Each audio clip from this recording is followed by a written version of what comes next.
You might know your next step, but why haven't you been able to focus and get it done? And it really comes down to one word: discipline.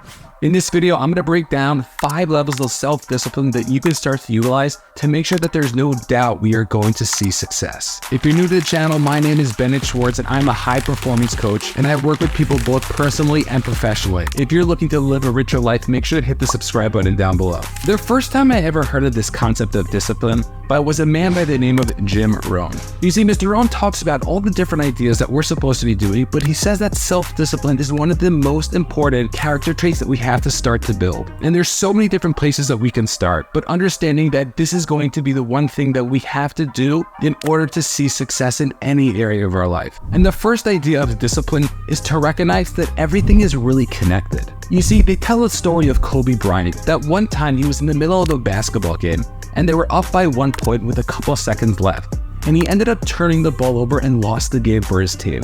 Then after their game, they were asking Kobe, what's going on? That was so not like you. He started to reflect on what was going on, and he realized that during the end of the game when they were winning, he was focusing on the after party. He couldn't help control himself in order to think about what was going to happen after the game, and he just wasn't focused enough. But what was interesting is that he also realized during math class that day, he wasn't focusing in class and he was focusing on the game. He was focusing on the game that he had that night. And he started to think about it. If I could stay focused in math class and be in math class, then when I'm at the game, I'll be in the game. And then when I'm at the party, I could be at the party. We all have to understand whatever it is that we're doing, it's going to affect other areas of our life. So if you're somebody who might be cheating on their diet, you might be cheating in other areas of your life too. If you're somebody who might hit the snooze button, you might be hitting the snooze button in other areas of your life too. And once we can start to understand that if we can start to be disciplined in one area of our life, it's only going to be able to help us in other areas. And that's why it might not be the smartest thing to try to work in the area that you have the most difficulty in, but understand if we could work in an area that we can start to have more self-control in, we're going to be able to have that self-control in other areas of our life. Understanding this concept is going to be huge in terms of understanding how discipline works. The second idea of discipline is to realize that we have to start small. You see, so many times when people want to take on something, they have this huge dream and they think they have to do so much. But to recognize that we have to start small and over time start to build it, that's going to be the thing that's going to give us the success. When I was listening to Mr. Rohn, he talked about walking around the block, and that's all you have to do. So guess what I started to do? Literally just walk around the block. And it was a 5-minute walk around my block, which turned into a 7-minute walk, which turned into a 10-minute walk, 15-20-minute walk. And then I started to eat an apple a day, and then I started to work out every day. And during that time is when I left my W-2 to jump into entrepreneurship, and everything started to connect. But I always go back to that one day that I started to go on my walk. Because if we could start to do the one thing that we know we should be doing, it's going to evolve over time. And you might say, but Bennett, when do you add on more?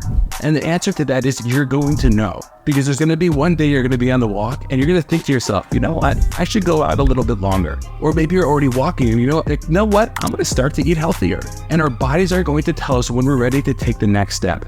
Don't force it, because so many times people overcommit to the discipline that they want, and then when they look back, they're not doing it anymore. So it's one of the reasons why when people tell me they want to start working out at the gym 5 days a week, I don't let them. Because I know over the long term, they're not going to be working out at all. Let's start to build a muscle and start to do it in a way that's going to be easy to us. If it feels light on our shoulders, on our backs, then it's something that we want to start to do. Let's get disciplined in doing that, commit to that, and then over time look to build it. And that takes me to my third point of consistency. We have to realize when it comes to success, the consistent effort that we're going to be putting in is going to be the thing that's going to help us achieve it. So many times people don't realize how important it is to do it constantly every single day. And one of the biggest questions I get is that people are emotionally into it and then they're not into it, and their emotions go up and down. And we can start to understand that it's not something that we have to work on our emotions, but it's something we have to work on ourselves and our own logic. And we have to realize that no matter what, we have to take that action every single day. Then it's something that is going to happen over time. And what's interesting is that so many times, as long as we're just staying consistent, our emotion is gonna constantly be growing with it. So you might think to yourself, well, Bennett, I wasn't feeling it one day, but then if you could constantly take that action is the thing that's gonna help us move forward with being consistent. Realize that if we could set ourselves up and understand we have to do the things that we need to be doing, we're gonna start to see that success over the long run, because we're gonna be doing the thing every single day. The fourth idea is patience. And it's so important, especially nowadays when we have Amazon that could drop packages off the same day. It literally happened to me and I was blown away. And I was so scared at the same time because my expectation is going to be that I have to get my packages the same day. And if they come the day later, then I'm going to be upset. We have to understand that in life, things take time. And if you look at the most successful people, they're all in their older ages, and it's because they were able to wait it out and really play the long game. Understand that if you could start to be more patient and start to build the skills that you need and implement the disciplines that you're going to need, you're going to start to be able to see that success over the long time. Don't be in a rush to be successful, but look to play the long game. And that's what Simon Sinek talks about when he speaks about the infinite game. We want to play the game for the sake of playing the game.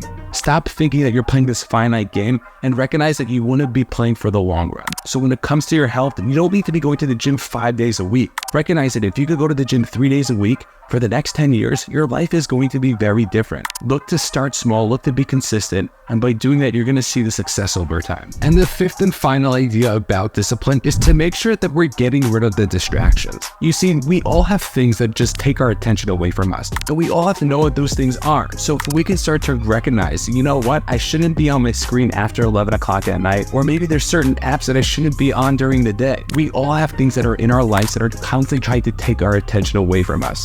And if we really want to see the success, we have to understand that our success is more important than a funny video we might watch. And yeah, you might say to yourself, well, Bennett, it's just for like a minute or two. But we also have to understand that the consistency of working on a specific task is going to be the thing that's going to help us. So if you were going to work out for a month and then you took a month break and then started working out again for another month, you're not going to be able to have the same effect as if you're working out for 2 months. So recognize that you have the ability, even on the micro level, to say, hey, what am I going to do with my day? How productive am I going to be with my day? Am I taking advantage of my lunch break? Am I taking too many breaks at the coffee stage? Am I getting too many coffees during the middle of the day just to really hang out and chill out? What is it that we need to do in order to see the success? Take our emotion out of it and get rid of the distractions. And once we get rid of the distractions, we're going to be able to move forward and really start to see that success. It is so difficult, but if we could have that self-control, we're going to be able to become successful. And I guarantee you that if you look back, you're only going to be so proud of yourself and feel so amazing about yourself because you were able to take that action consistently. So there you have it. Out of the 5, which one are you going to start working on? Are you going to start to recognize that everything is really connected and we're going to work on an area that is very easy for us to make sure that we can start working on a difficult part? What's the one small discipline that you're going to start to do? Whether it's walking around the block or eating an apple, what does your schedule look like so you can start to take consistent action and make sure that you really achieve that goal? How long are you going to wait for success? Are you willing to play the long game and see the success over time? And finally, are you going to get rid of those distractions that you know are just killing your productivity? It's your life and you have the ability to make things happen right now. So which one are you going to do? Let me know in the comments down below. If you like just one idea over here, make sure to hit the subscribe button and make sure to take a look at this next video, which I think you're really going to like.